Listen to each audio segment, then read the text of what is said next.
"Do you want to move in with me?" I said it as a joke. Or at least, I thought it was a joke. But the very next day, there she was standing at my door with a small, worn-out suitcase and tears shimmering in her eyes. "Is your offer still good?" she asked softly. And that single question changed everything. Before we begin, if you enjoy heartwarming true stories that remind you kindness still exists, make sure to subscribe to StoryVerse.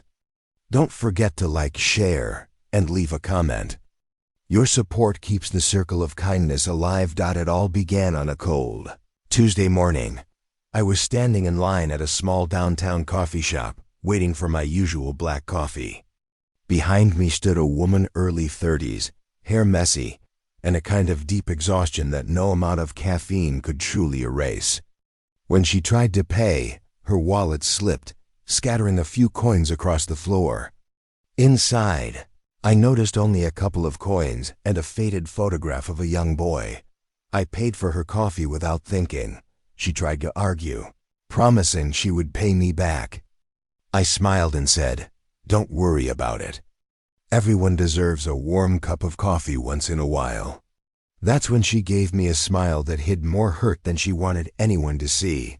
The shop was crowded, so we ended up sharing a small table. Her name was Sarah. She had just arrived in town, trying to rebuild her life.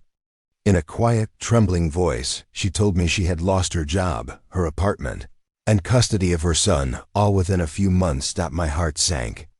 I didn't know what to say, so I simply listened. Sometimes listening is the kindest thing we can do. We talked for nearly an hour. As she got up to leave, she thanked me for the coffee and said, "You don't know how much I needed someone to talk to today." I joked lightly, "Hey, if you ever need a place to stay, my couch is always open." It was just a joke, one of those casual things people say to make someone feel better. But life has a way of testing every word we throw into the world. The next evening, while I was warming up dinner, I heard a gentle knock at the door. When I opened it, there stood Sarah, clutching her little suitcase like it was the last thing she owned. Her eyes were red, swollen, and full of fear and fatigue.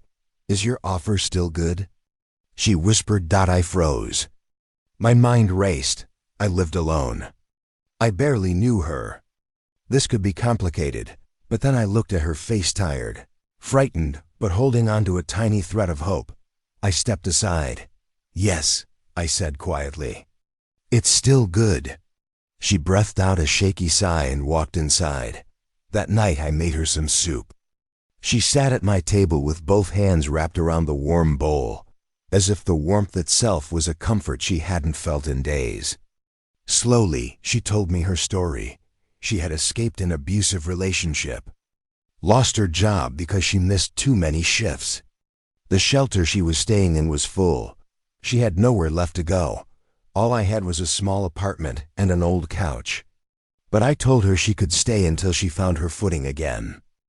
The next morning, I woke up early to find her already cleaning the kitchen. "You don't have to do that," I said. She smiled faintly. "I just want to feel useful again." Something about her voice stayed with me the whole day. Over the next few weeks, she began to come alive again. She found a part-time job at a nearby bakery. Every evening, she came home smelling of fresh bread and cinnamon, smiling like someone who had rediscovered a reason to hope. And I found myself looking forward to hearing her laugh echo through my once silent apartment. One evening, I came home to find her sitting on the floor with papers spread around her and a small notebook in hand.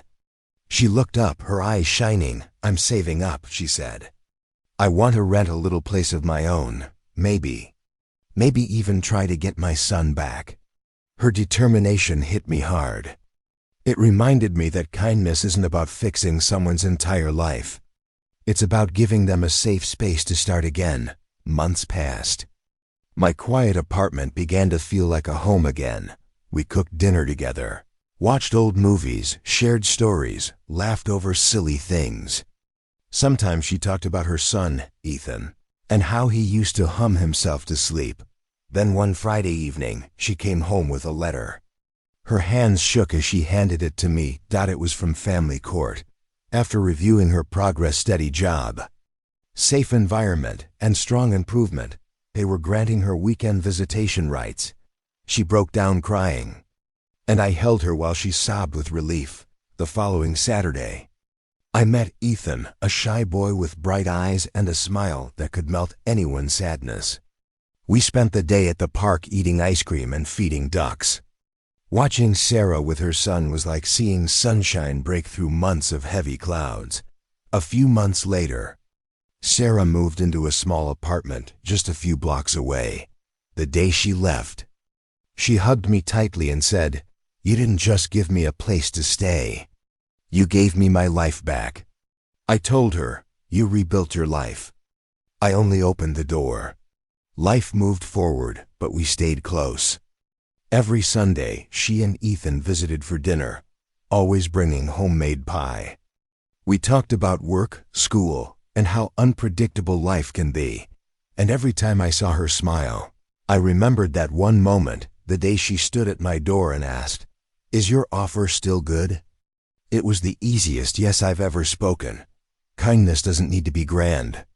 Sometimes it's a cup of coffee, a listening ear, a couch for someone who needs a safe place to rest. You never know how far a simple act can reach, or how deeply it can change a life, including your own. Sarah taught me that helping someone doesn't mean having all the answers. It just means caring enough to show up. So if you ever get the chance to be kind, even in a small way, take it. Kindness always finds a way to return, brighter and stronger than you imagined. Soft music rises. The narrator's voice warms. Narrator, thank you for listening to this story on StoryVerse. If it touched your heart, please like this video, subscribe for more real stories of kindness, and share it with someone who could use a bit of hope today. Remember, kindness costs nothing, but it can mean everything.